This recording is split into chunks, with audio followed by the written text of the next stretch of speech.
In the summer of 1986, a father and his 9-year-old daughter drove into the Blue Ridge Mountains for a weekend camping trip and vanished. Days later, their pickup was found abandoned beside a burned-down hunting cabin. No bodies, no signs of a struggle. Just ash, charred stone, and silence. 38 years later, a park ranger repairing a collapsed trail uncovers something sealed beneath the ruins. A root cellar, and inside, a fireproof lockbox that was never meant to be found.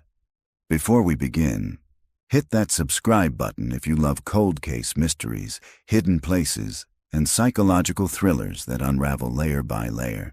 March 9th, 2024. Location: Burke County, North Carolina. The shovel struck something solid. Park Ranger Elise Granger paused, brushing away dirt with gloved hands.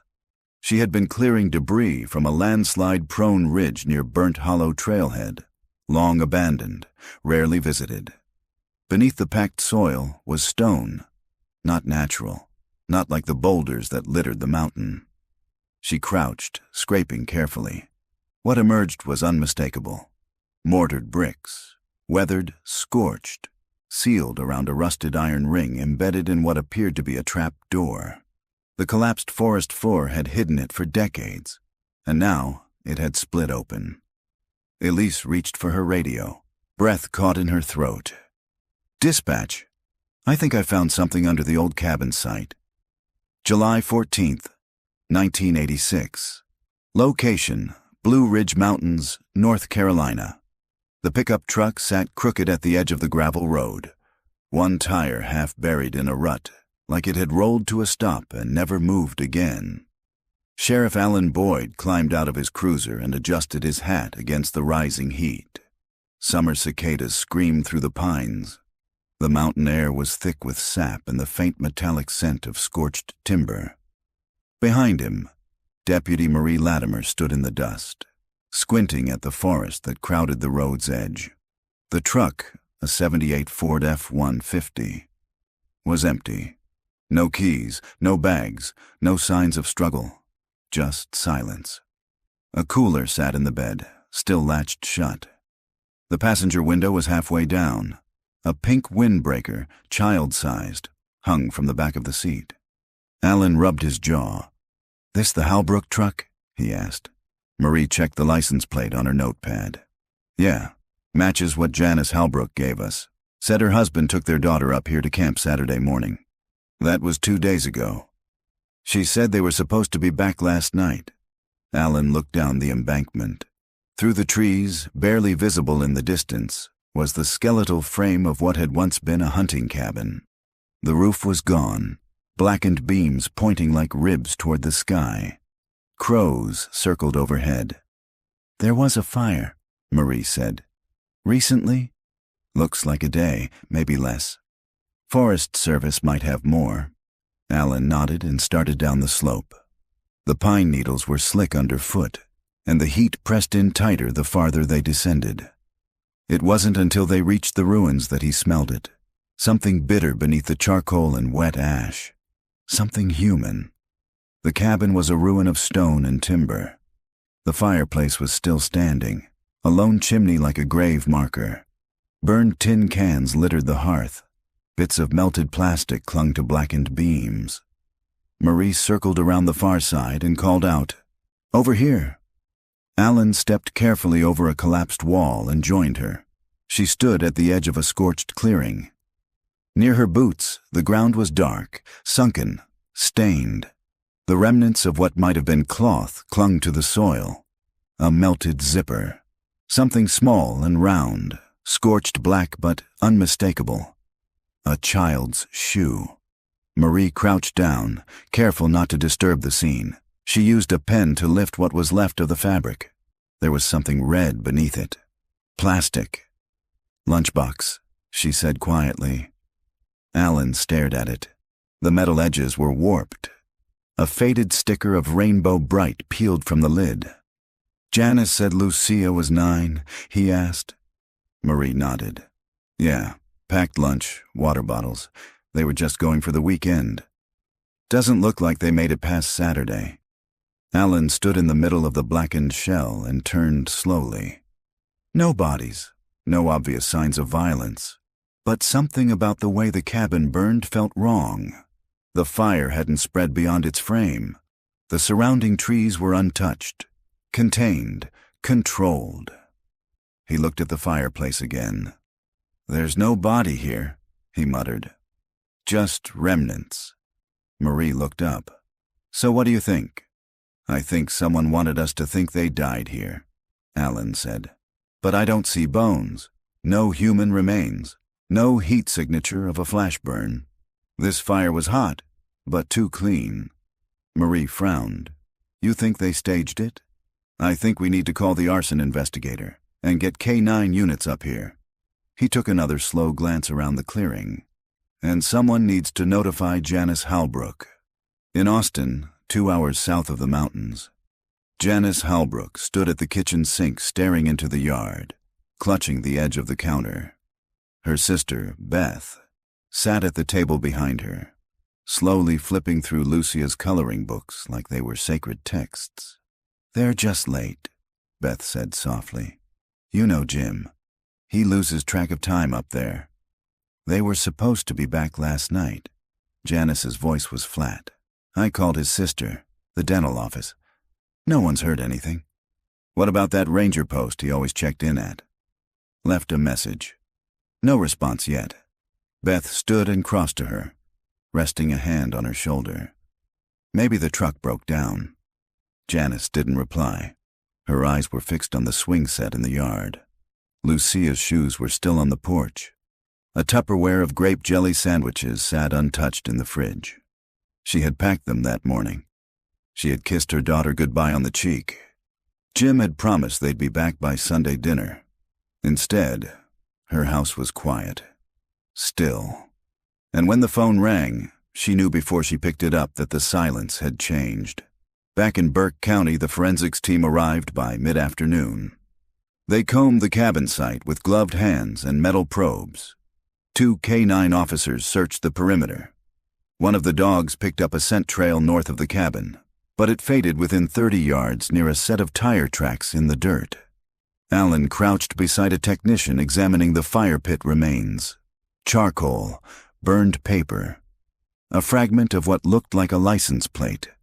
Another technician held up a charred thermos and a scorched denim jacket. "There's no body here," she confirmed. "No bone fragments. If anyone was inside when this burned, they weren't in here long." Alan looked again at the child's shoe. It sat in a plastic evidence bag now, one lace missing, the rubber toe warped from heat. Marie joined him with a clipboard. "Fire marshal says the blaze started near the fireplace. No accelerant residue, but controlled burn pattern. Could have been intentional." "Anything from the K9? "Just those tracks. And something else." She nodded toward the trees. "We found a cigarette pack, old, but not from the Halbrooks. No prints yet." Alan stood and looked at the ruined cabin, his expression tightening. "Something happened here," he said. "But whatever it was, someone tried damn hard to make it disappear." March 10th, 2024. Location: Burnt Hollow Trail, Blue Ridge Mountains, North Carolina. The wind whistled through the trees as Ranger Elise Granger crouched near the ruined hearth, her gloved fingers brushing ash from the edge of the trap door. What she'd uncovered yesterday felt like a secret the mountain never meant to give up. A hidden stone structure sealed with mortar, iron-ringed like a storm shelter. She hadn't slept. Not really. Just replayed the moment over and over. The scrape of the shovel, the give of the soil, the clang of metal on brick. Now, with her sight temporarily closed and law enforcement on standby, she waited for the local fire marshal and crime scene team to arrive. She hadn't told them everything. Not yet. Not until she could confirm what she saw this morning after returning with a crowbar and flashlight. There was something inside. She stood as she heard the approach of boots through brush. Sheriff Rebecca Lane, a stern woman with crow's feet and sharp instincts. emerged from the trees alongside a young evidence tech hauling a case of tools. "You're the one who called it in?" Lane asked, eyeing the scorched remnants of the long-burned cabin. "Yes, ma'am. I'm Elise Granger. Been patrolling this ridge 5 years. That cabin's just a skeleton now. Locals call it Devil's Elbow. No one's come up here in decades, not since—" She stopped herself. Lane looked her over. "Not since the Halbrook case." Elise nodded. "Didn't want to jump to conclusions, but I found this." She led the sheriff across the brittle black flooring and pointed to the exposed trap door. It was sealed, deep, but when the earth collapsed last week after rain, part of it gave out. Lane studied the structure carefully. This wasn't part of the original cabin, was it? Number Y checked ranger maps from the 1950s. No mention of a cellar. Not even a root storage pit. Whoever built this didn't want it found. The sheriff knelt, her flashlight beam slipping through a crack where Elise had already pried a stone loose. "What's inside?" she asked. "I didn't open it fully," Elise said, "but enough to see the corner of a box. Fireproof, military style. I didn't touch it." Lane stood and nodded to the tech. "Let's get it open. Carefully." It took 20 minutes. With tools and caution, they lifted the sealed hatch, revealing a short ladder descending into darkness. The air that escaped was dry, ancient, and laced with mildew and rust. Lane went down first. Elise followed. The cellar was no wider than 10 feet, a square tomb of rock and packed dirt. Old canned goods sat in decayed crates. A rusted lantern hung from a nail. At the far corner, partially covered by a mildewed tarp, was the lockbox, black, heavy, fireproof. Lane brushed away debris and ran her gloved hand along the latches. "No heat damage," she muttered. "This thing survived untouched." She popped the latches. The lid creaked open. Inside was a stack of items, dry, organized. Time capsules. Elise knelt closer. There was a Polaroid photograph on top, its edges curled slightly. She leaned in. A little girl, long brown hair, barefoot on a stone porch, smiling with her arms wrapped around a man with a thick mustache and sunburned skin. "They match," Elise whispered. "That's Lucia Halbrook and her dad." Lane said nothing for a long time. She was staring at what lay beneath the photo. A spiral notebook, the cover warped from pressure. Written in pen across the top, "For whoever finds this, July 15th, 1986. Back in Austin, Margaret Halbrook gripped her tea mug with trembling hands. Her name hadn't been Margaret in years. She went by Janice now, her middle name, a quiet shift she made after the grief threatened to unmake her. After Jim and Lucia vanished, after the cabin burned and everyone stopped calling. She never remarried, never left the house Jim built for them, and never stopped looking. When the call came that morning, she almost didn't answer. The number was unfamiliar. The voice was calm, professional. "Mrs. Halbrook, I'm Sheriff Rebecca Lane out of Burke County. We found something in connection to your husband and daughter's case. We'd like to ask you to come identify it in person." Margaret's hands had gone numb. She could barely hold the pen to write down the directions. And when she called her sister Doris, all she could say was, "It's about Lucia." 3 hours later, they were winding their way up a mountain road in a sheriff's vehicle. Margaret sat in the back seat beside Doris, her knuckles white around her purse strap. She hadn't been this far north in almost 40 years. "Do you remember that weekend?" Doris asked gently. "All of it." Margaret's voice was firm. "Jim packed the cooler. I braided Lucia's hair. She made me promise we'd go get blueberry pancakes when they got back." Doris didn't reply. She reached over and took her sister's hand. Ahead, the cruiser pulled into a clearing beside a ranger's truck. Yellow tape flapped lazily in the breeze around the collapsed ruins. The cabin, or what remained of it, stood like a memory burned into the mountain. Elise Granger met them at the edge of the trail.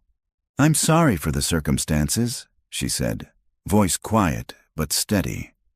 "But I think it's time someone knew what was buried here."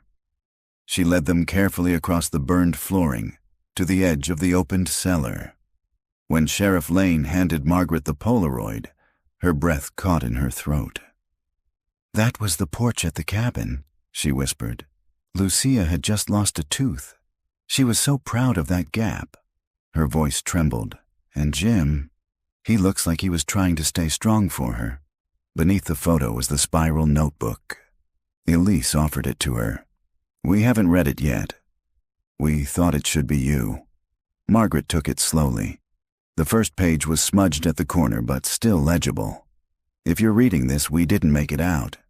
My name is Jim Halbrook. My daughter is Lucia. She's 9. We've been hiding for 2 days from a man who followed us up here. I think he meant to hurt us. I've locked us in this cellar. I've sealed it the best I can. I don't know if anyone will find us, but if you do, please tell my wife I tried." Margaret's legs nearly gave out. Doris caught her before she fell. July 13th, 1986. Location: Burnt Hollow Cabin, Blue Ridge Mountains. Jim Halbrook sat on the porch of the old hunting cabin, sweat sliding down his neck as he watched the trees shift in the breeze.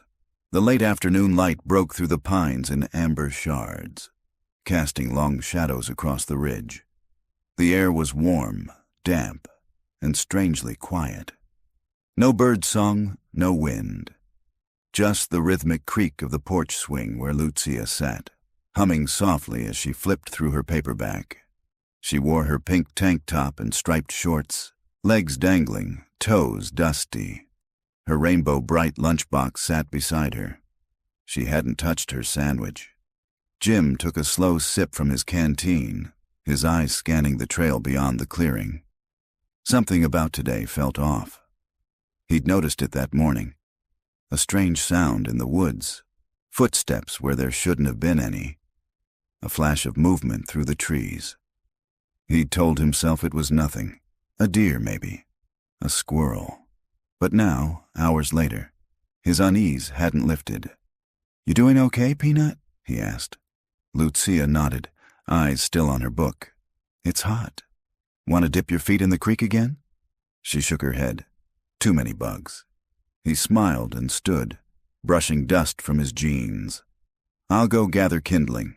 We'll get a little fire going, make some hot dogs. Maybe s'mores." Lucia perked up at that. "Can I toast mine this time?"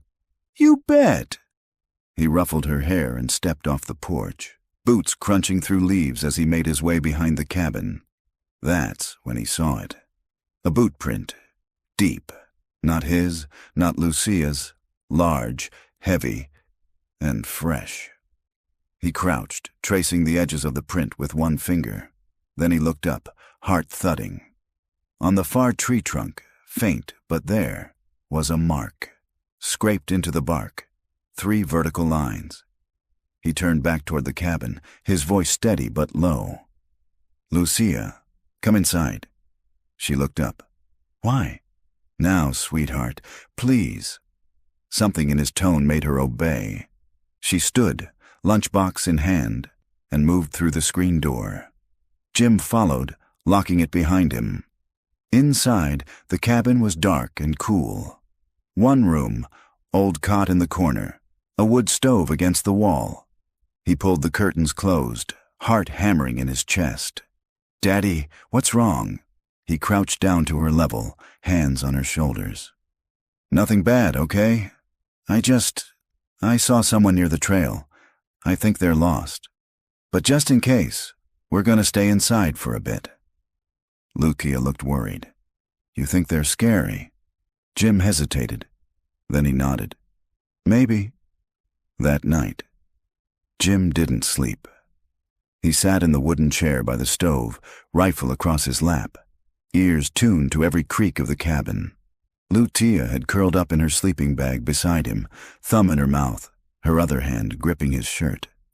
Sometime after midnight, it began. The creaking, the soft crunch of feet on pine needles, then the knock. One knock, just one. Jim stood slowly, moved toward the window. He saw a figure just beyond the tree line. Not moving, just standing.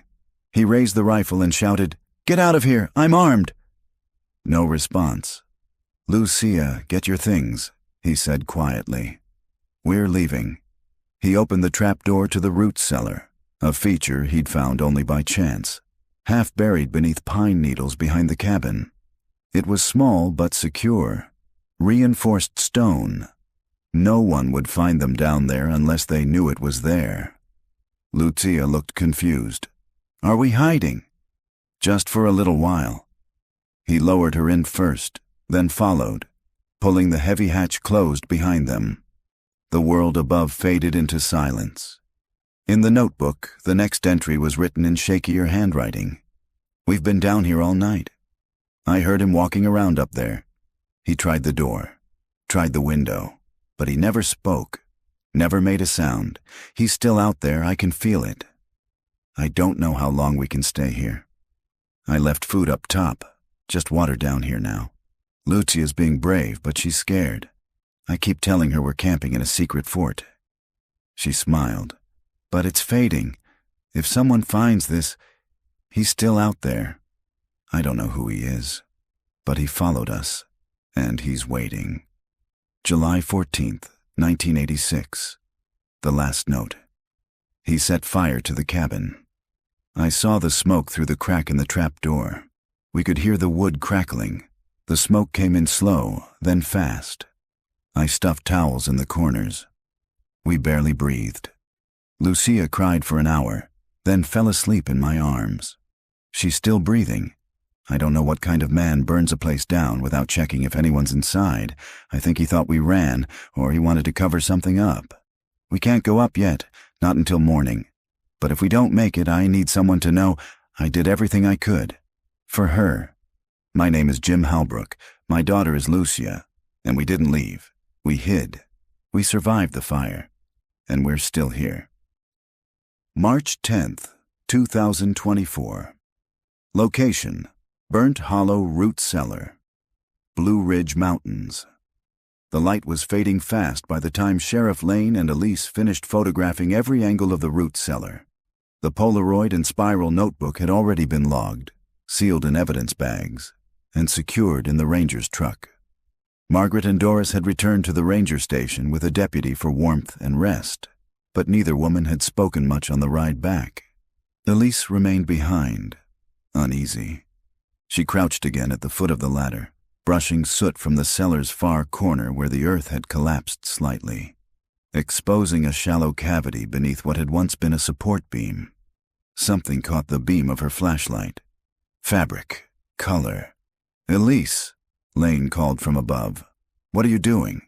"There's something else," Elise replied, reaching in with gloved fingers. "I think it's—" She pulled it free slowly, gently. It was a child's handbag, small, rectangular, baby blue with white trim. The plastic surface was streaked with soot, but otherwise intact. A melted patch of vinyl had warped the strap. The clasp was rusted, but when Elise opened it, the interior was clean, dry. Inside was a folded piece of notebook paper. A Barbie sticker, sun-faded, clung to the corner. She passed it up to Lane. "Another message." Lane unfolded it. The handwriting was childlike, messy but legible. "If you find this, my name is Lucia Halbrook. My daddy is with me. We are hiding from the man in the trees. I don't want to die. Please tell my mommy I was good." I didn't cry. Lane swallowed hard. Elise blinked rapidly. She was writing goodbye. "There's more in the bag," Lane said quietly. Elise turned it upside down. A small plastic barrette clattered into her palm. A stub of pink crayon. And then something heavier. A cassette tape. Half melted. Warped slightly along one edge, but still labeled. "Lucia, July 12th. Lane turned it over in her gloved hand. "You think there's anything still on it?" "I know a guy," Elise said. "Works at a wildlife audio lab in Boone. If anyone can recover it, he can." Lane slid the tape into a separate evidence pouch. "Have it processed immediately," she said. "Chain of custody starts with you." As they climbed out of the cellar, Elise paused and looked back into the darkness one last time. She could still feel the chill. Still hear the scratch of dried roots against stone. Still imagine the sound of a child whispering goodbye to a world she thought would never find her. March 11th, 2024. Boone Wildlife Audio Lab. The building looked more like a bunker than a research facility. Cinderblock walls, no windows, humming with white noise from within. Elise handed the cassette tape to Dr. Brennan Kessler, a field audio specialist and longtime acquaintance from her time in forestry. "This thing looks like it went through hell," he said, inspecting it with tweezers. "It did. And if there's anything you can do to salvage the audio, I need it." Brennan raised an eyebrow. "What's on it?" "A child's voice," Elise said. "From 1986, a missing girl. We found it yesterday." He nodded, more serious now. "I'll get it baked and transferred. Give me 90 minutes. 2 hours later, Elise sat with headphones pressed to her ears in the dim sound booth. Brennan watched her through the glass as the digitized waveform played on the screen. She didn't move, didn't blink, just listened. Inside the tape, the past spoke back. Tape begins, static clicks. Lucia, whispering, "My name is Lucia Halbrook. I'm 9. I'm hiding with my dad in the basement under the cabin. He says not to talk loud, but I'm scared." We heard the man again. He was outside. He had something metal in his hand. "Daddy says it's not safe to go up. He said we'll stay here one more night. He's going to block the air holes so the smoke doesn't get in." Long pause. Lucia breathes quietly. "Mommy, I hope you're not crying. I was brave. I was brave," Daddy said. "I'm going to keep my lunchbox in case we get out. Okay. I'm turning this off now. I love you, Mommy." Click. Tape ends. Elise set the headphones down with shaking hands. "She was still alive when they set that fire," she whispered. Brennan nodded. "The quality's degraded, but that was a girl saying goodbye." Later. That evening. Ranger Station. Margaret sat at the ranger station conference table, the blue handbag beside her. She refused to let it out of her sight.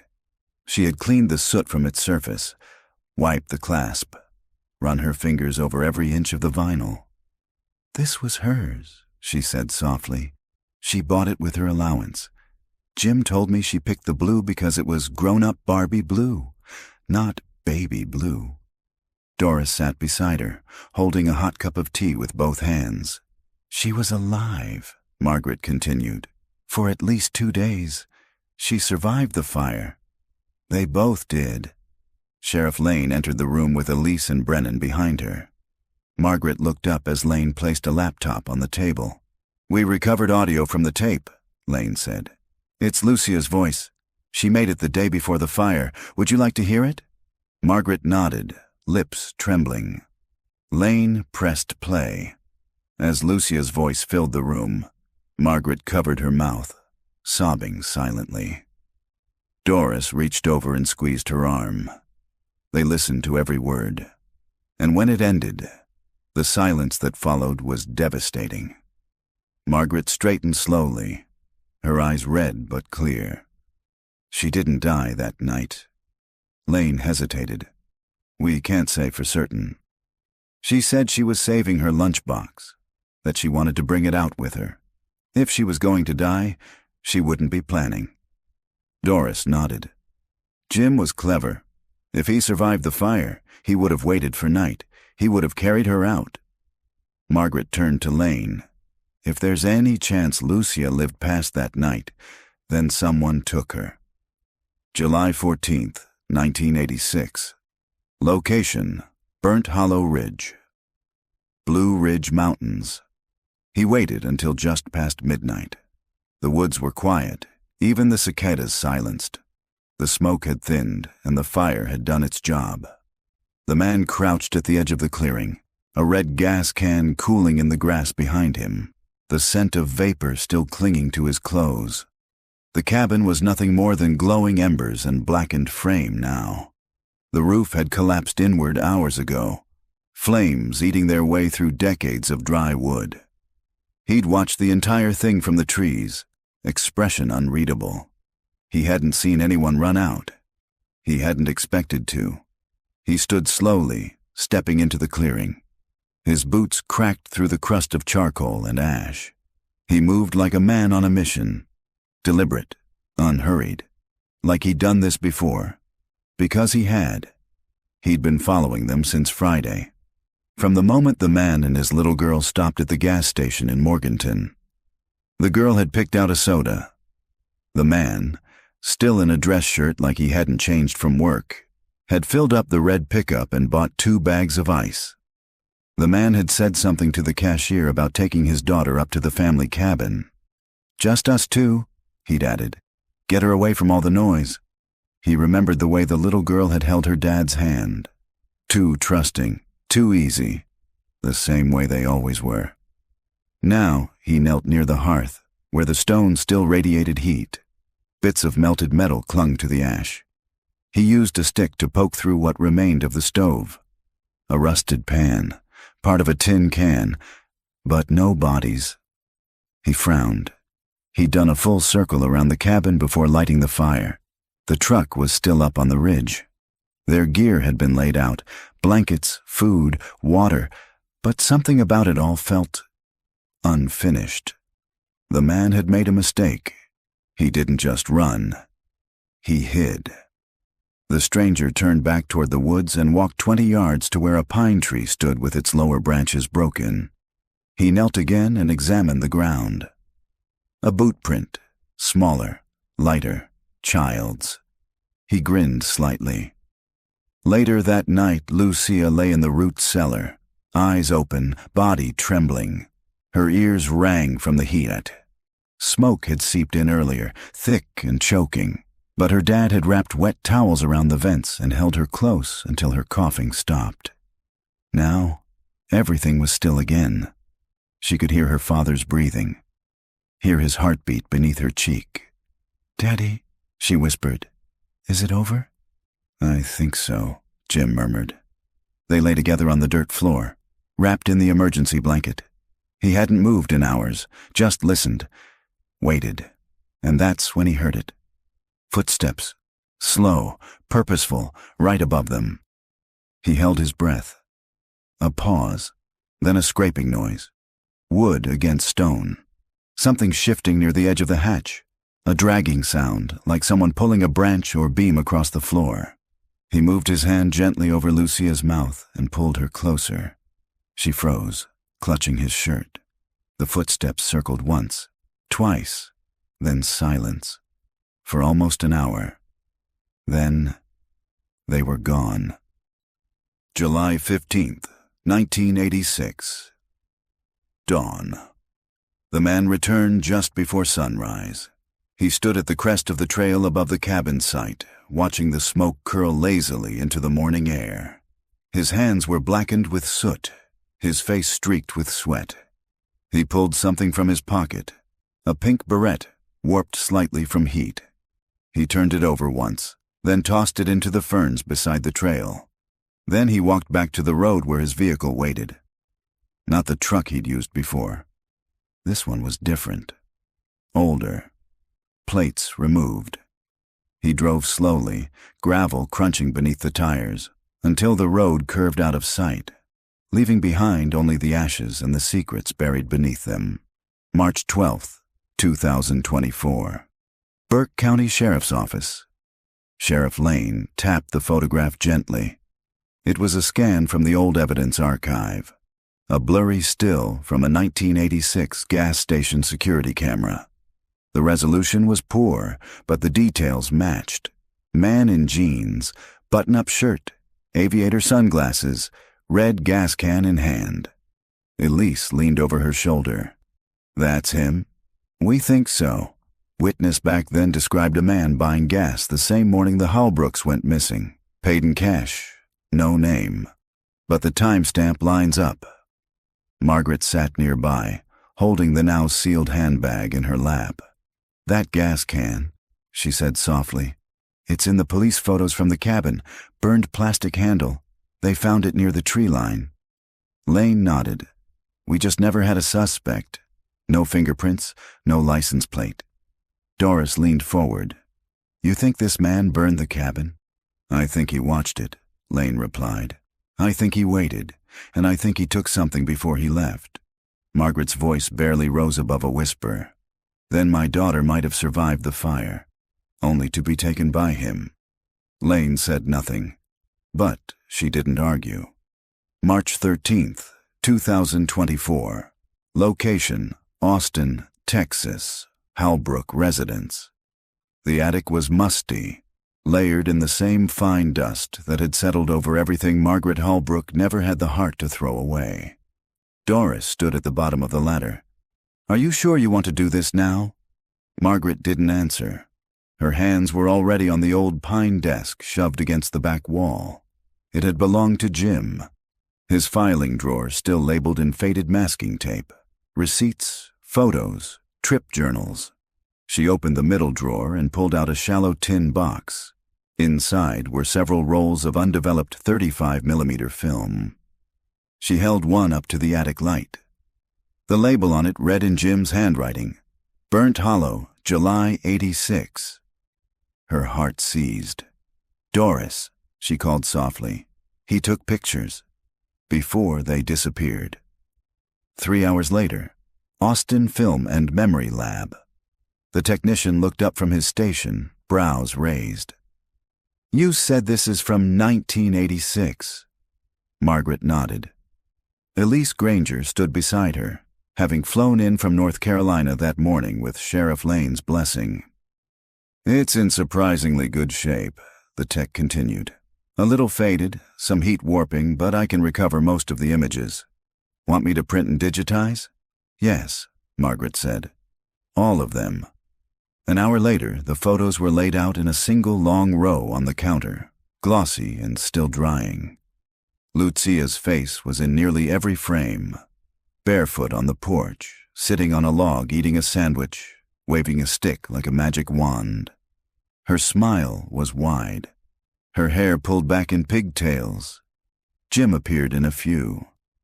He was always watching her, always just out of frame, like he never wanted to take the attention from his daughter. And then Elise stopped. "There," she said, pointing to one of the final images. Margaret leaned in. The photo showed Lucia sitting on a boulder at the edge of the woods.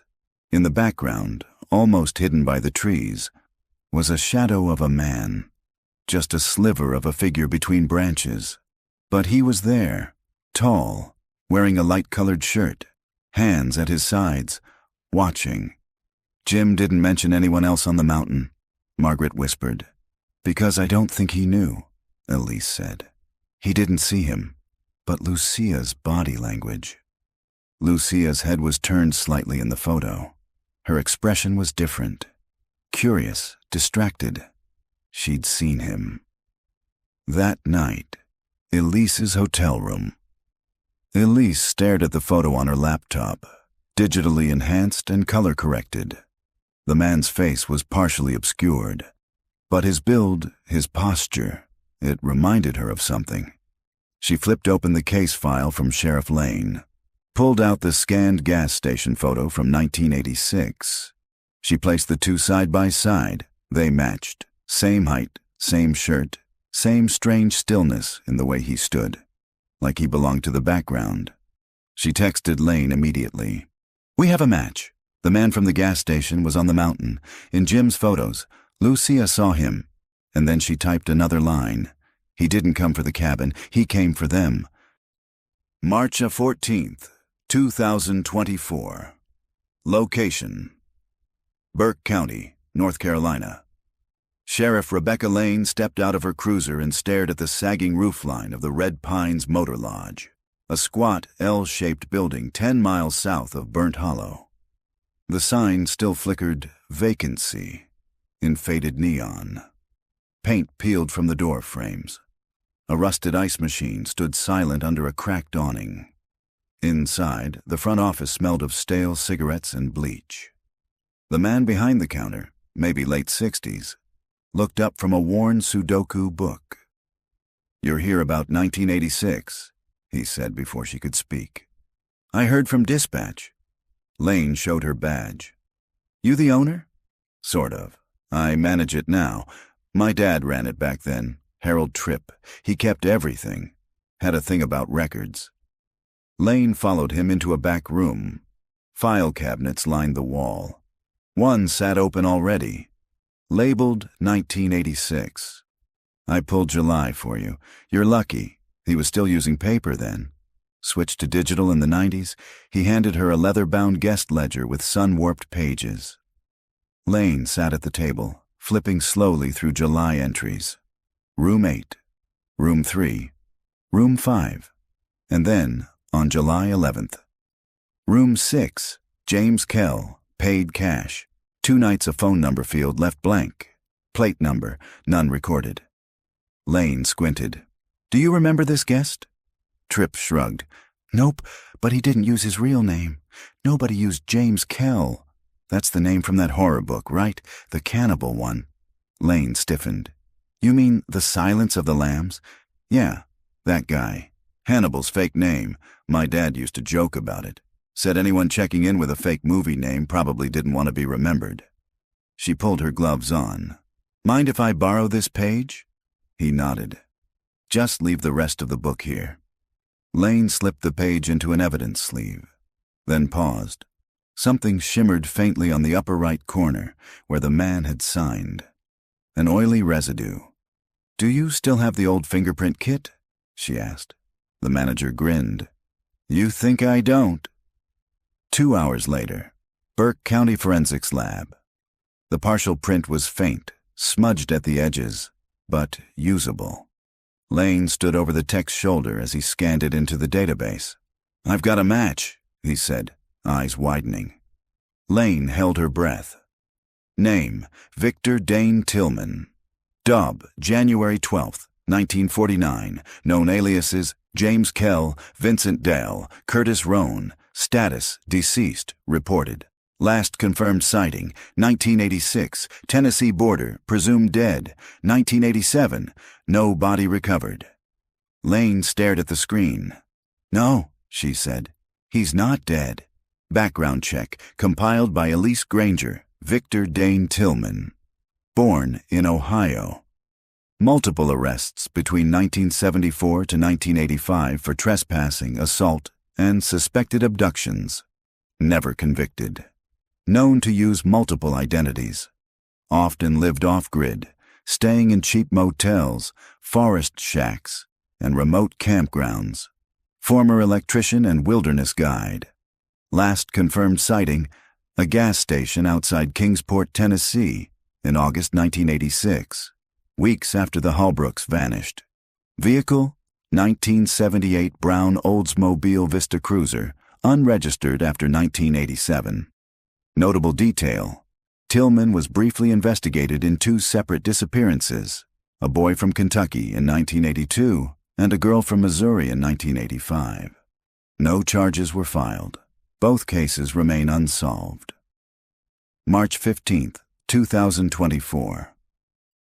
Halbrook residents Margaret sat at the kitchen table with Elise, Sheriff Lane, and Doris. "So you're saying this man, this Tillman, was stalking them?" Margaret asked, voice hollow. Lane nodded. "We believe he followed Jim and Lucia to the cabin, stayed nearby, waited. We now know he used a fake name to check into a motel less than 15 miles from the trailhead. And he had a red gas can." Margaret clutched the developed photo in her hand, the one showing the sliver of a man between trees. "He's in this picture. Lucia saw him." "We believe he returned after the fire," Elise added. "And he may have found the root cellar." Margaret looked up sharply. "Then, if he opened it and found them," her voice cracked, "did he kill them or—" "We don't know yet," Lane said. "But Tillman didn't resurface again. No arrest records, no bank use, nothing." Elise leaned forward. Or he took someone with him. Someone small. Someone who could be hidden. The table fell silent. March 16th, 2024. Location: Pisgah National Forest, North Carolina. The road narrowed until it was barely more than 2 ruts carved into the mountainside.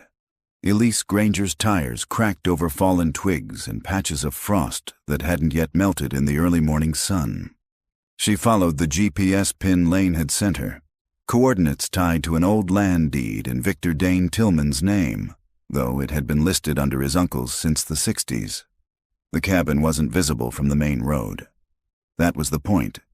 It emerged slowly, log-framed, weathered by years of rot and snow. Windows boarded over, front steps sagging inward.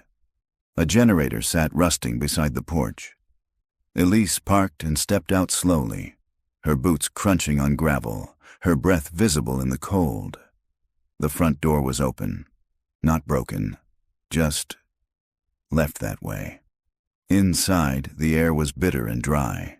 Dust floated in shafts of light that pierced the slats in the boards. Animal nests in the corners, cobwebs across every beam. She moved cautiously from room to room. A tin sink, a cracked mirror, a cot with springs poking through the fabric. And then she saw it. A door on the back wall, padlocked from the outside. Elise paused, heart thudding. The wood around the latch was worn smooth, like it had been opened and shut countless times. She pulled a crowbar from her bag and wedged it under the hasp. With a sharp crack, the padlock gave way. The door creaked open. The air that rushed out was colder, stiller, heavier. The room was small, barely 8 feet wide. Walls had been insulated with foam and plywood. There was no window, no light source, just a narrow mattress on the floor, a dented metal chair, and a child's drawing pinned to the wall with a rusty nail. Elise stepped inside slowly, flashlight sweeping across the surfaces. More drawings lined the walls, crayon figures, animals, stars.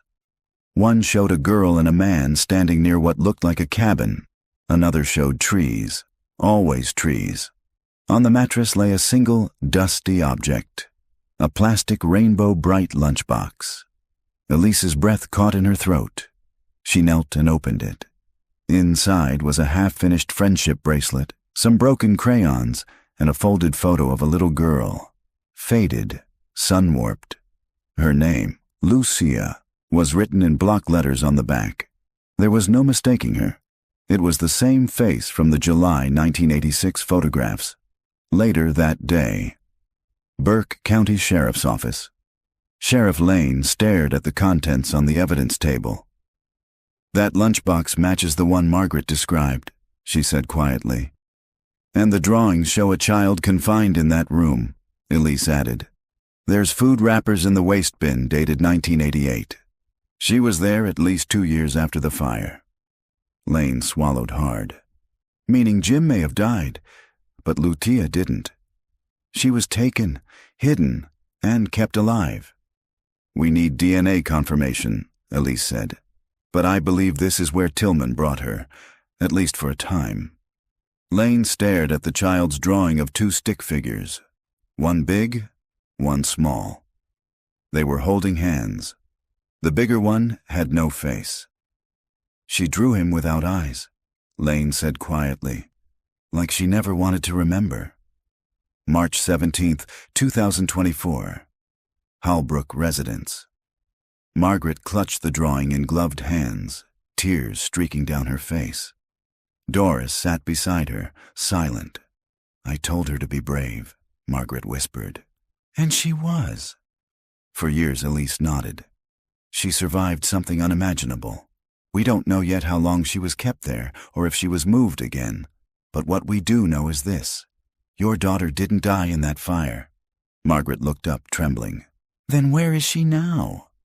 Lane said nothing, but Elise answered, "We're going to find out."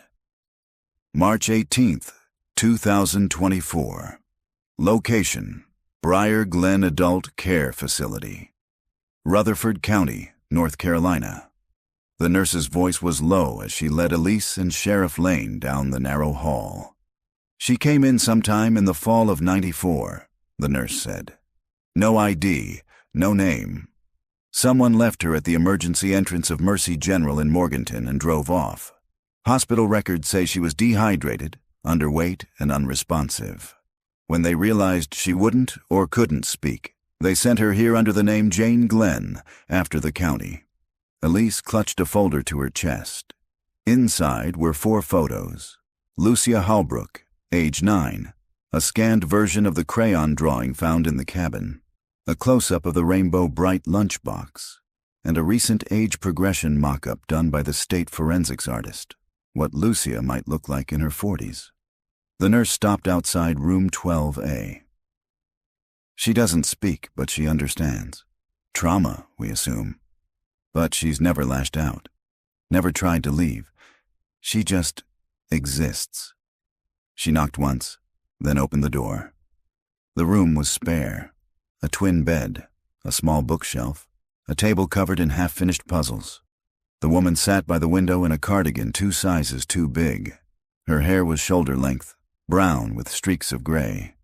She looked younger than her file suggested, mid to late 40s at most. Her posture was curled inward, arms crossed tight across her stomach, as if always bracing for impact. She didn't look up when they entered. Lane glanced at Elise. Elise stepped forward and gently set the folder on the table. I brought some pictures, she said softly. No response. She opened to the first one. Lucia, at age 9, standing in front of the cabin. Rainbow Bright lunchbox in hand, smiling. The woman's body stiffened. Elise continued, voice even. Your name might be Lucia Halbrook. You disappeared in July of 1986. You were with your father in the mountains. Someone took you. Still no sound, but the woman's fingers twitched. Elise placed the second image in front of her, the child's drawing from the hidden room, the crayon figures holding hands. The woman blinked, then reached out slowly and traced the stick figure child with one finger. Her breathing quickened. Elise watched carefully. You drew that, didn't you? The woman's eyes welled, but still she didn't speak. Lane took out the final photo, the mock-up showing what Lucia might look like now. The woman stared at it, then slowly raised a hand to her own face, as if comparing. And finally, she nodded. Just once. 2 hours later. Interview room, Briar Glen facility. Elise sat across from her, this time without Lane, just the 2 of them. The woman, still silent, clutched a small stuffed rabbit she'd kept since arrival, its ears worn down to threads. Elise placed the cassette player on the table.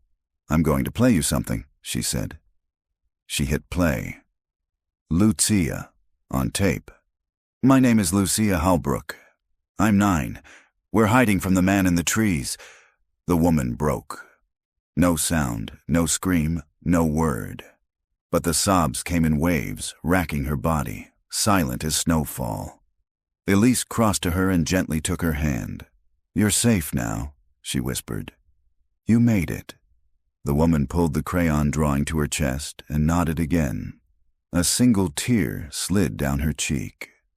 Later that evening, Sheriff Lane's office DNA expedited through the state lab confirmed what everyone already knew. Jane Glenn was, in fact, Lucia Margaret Halbrook, daughter of Jim and Margaret, presumed dead since 1986.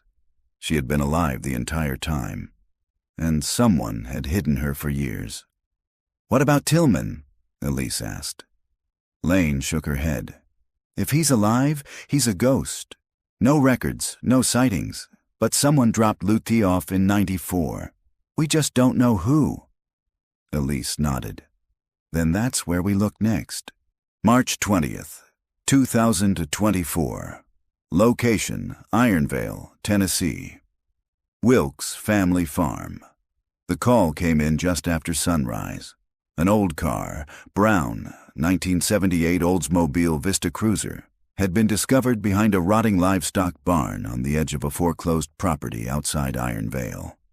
The Wilkes family had owned the farm for generations, but after the last matriarch passed, the land was auctioned.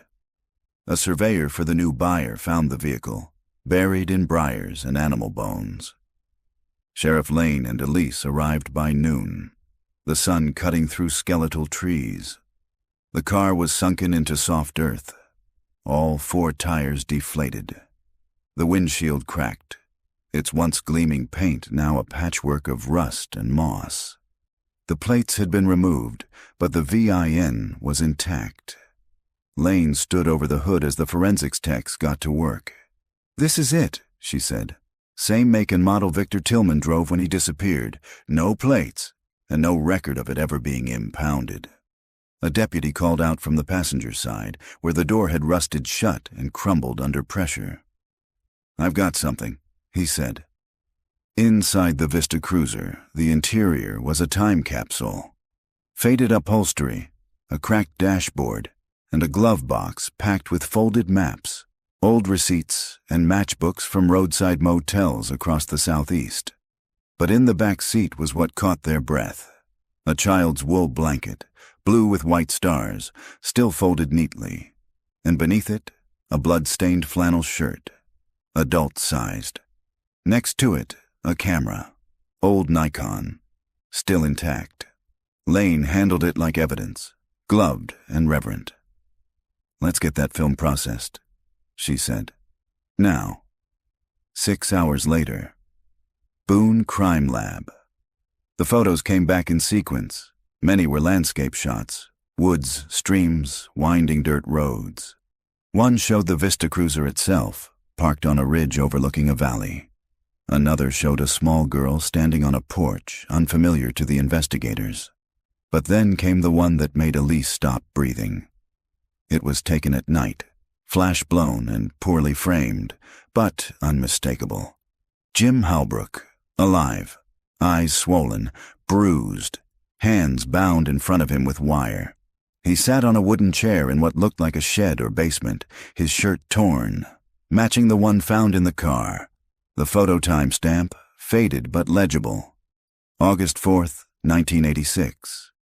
Over 2 weeks after the fire. Later that night, Margaret's home, Austin Elise sat across from Margaret and Doris, the photograph in a folder between them.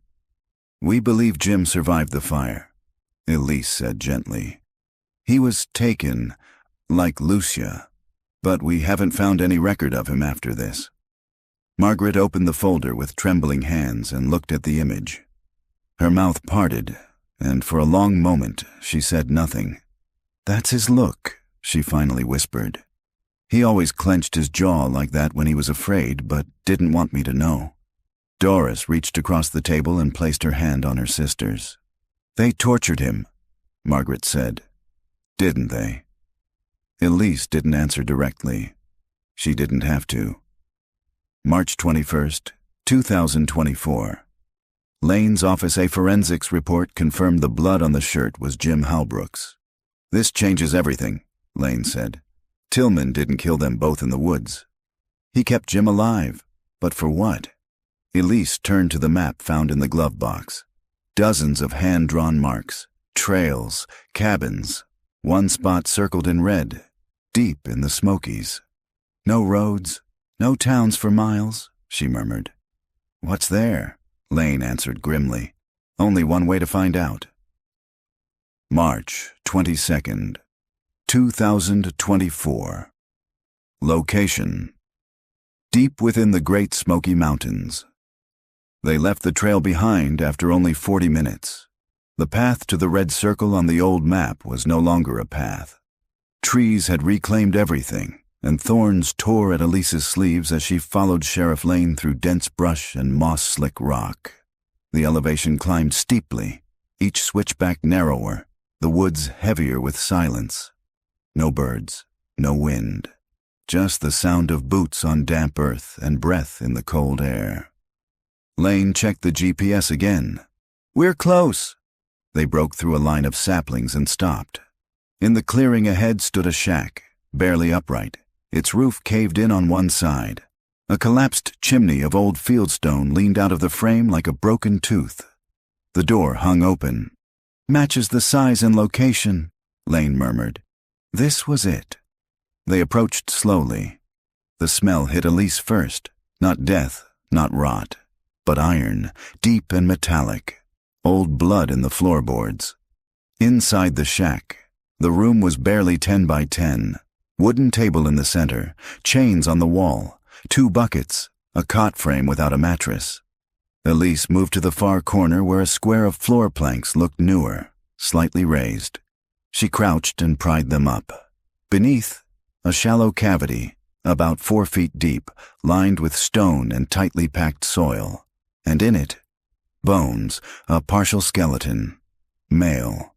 The skull crushed on one side, teeth still intact. Next to the body was a wristwatch, rusted but intact. Lane removed her glove, brushed the dirt from the cracked face. The inscription on the back was barely legible. JMH, love always, M and L. Elise closed her eyes. "Jim Holbrook," she whispered. "He never made it out," Lane said quietly. "He was buried here." They stood in silence, back at Burke County Forensics. 3 days later, dental records confirmed the remains were Jim's. Cause of death, blunt force trauma. Likely delivered by something heavy, possibly the fire poker recovered from the shack's fireplace. Lane closed the case folder and looked to Elise. Tillman kept him here, after taking Lucia. He must have moved her again later, maybe when things got too risky. But he killed Jim here. "Why keep him alive for weeks?" Elise asked. "He wasn't after money. He didn't want ransom. So why?" Lane looked toward the window. Her voice was hollow. "Because for some of these men, the suffering is the point." March 25th, 2024. Briar Glen Adult Care. Elise sat with Lucia, now officially identified, watching her gently turn over the pages of a photo album. Each one had been assembled by Margaret with the help of Doris. Childhood photos, school pictures, birthdays. Lucia's fingers paused when she reached a page with Jim on it, holding a toddler Lucia on his shoulders at the lake. A tear slid down her cheek. She reached into her cardigan pocket and pulled out something she'd kept hidden until now. A silver chain. At the end of it, a flattened gold ring. Jim's wedding band. She placed it in Elise's hand. Elise nodded, overcome. "You never forgot him," she said. Lucia didn't nod, didn't speak, but her eyes said everything. March 30th, 2024. Location: Burnt Hollow Ridge, North Carolina. The cabin was gone. Only the stone hearth remained, half swallowed by ivy and ash. Margaret stood in the clearing alone for the first time in nearly 4 decades. The trees had grown taller. The path Jim once cleared for firewood was barely a dent in the earth. She walked slowly to the spot where the porch once stood, where she imagined her daughter's footsteps, where Jim had made his last stand. Doris waited by the truck up the ridge, giving her space. In her coat pocket, Margaret clutched Lucia's drawing, creased and faded, the crayon lines worn down by time and trembling fingers. She stood in the silence, then whispered aloud, "I know you tried to protect her." The wind stirred gently, as if answering. Meanwhile, Burke County Archive Room. Elise sat cross-legged on the floor of the records vault, sorting through boxes recovered from the Vista cruiser. Most had already been processed: maps, receipts, empty film canisters. But one envelope had been missed, tucked in the lining of the driver's seat. It was labeled in block letters, "Keep for safe." Inside were 4 Polaroids. 3 were old photos, undated, poorly lit. One showed Lucia at maybe 10, in a flannel nightgown sitting beside a lantern. Another showed a barn. The third showed a man's hands, bound with rope, blurred by motion.